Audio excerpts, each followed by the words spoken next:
للرجال نصیب مما ترک الوالدان والاقربون، مردوں کے لیے بھی حصہ ہے اس میں سے کہ جو ترکہ چھوڑا ہو، جو وراثت چھوڑی ہو والدین نے اور رشتہ داروں نے۔ وللنساء نصیب مما ترک الوالدان والاقربون، اور عورتوں کا بھی حصہ ہے اس میں سے جو والدین کی وراثت ہے، جو انہوں نے ترک کیا ہے، ان کا ترکہ ہے، اور رشتہ داروں کا۔ یہاں پہلی مرتبہ اب عورت کو وراثت کا حق دیا جا رہا ہے، ورنہ عرب کے معاشرے میں عورت کا کوئی حق وراثت نہیں تھا۔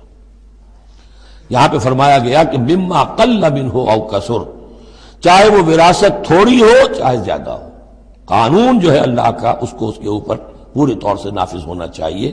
نصیبا مفروضہ، اور یہ حصہ ہے اللہ کی طرف سے فرض کیا گیا۔ اب میں آپ کو نوٹ کراؤں گا کتنی مرتبہ یہ تاکید ہو رہی ہے اس قانون وراثت کی، اور آپ اگر ساتھ ہی دیکھتے رہیں کہ کتنی دھجیاں اس کی بکھرتی ہیں ہمارے معاشرے کے اندر، کوئی اس کا لحاظ نہیں۔ اور بڑا جو ہمارا خاص طور پر ایک علاقہ ہے کہ جہاں ویسے نماز روزہ بہت ہوتا ہے، تو بیٹیوں کو کوئی وراثت میں کوئی حصہ دینے کے لیے وہ کسی صورت تیار نہیں ہوتے۔ شریعت کے کچھ چیزیں جو ہیں وہ بہت اہم ہیں، اور شریعت کی یہ چیزیں جو ہیں کس قدر تاکید کے ساتھ آ رہی ہیں، یہ کہتے ہیں یہ رواج کے تحت ہوگا۔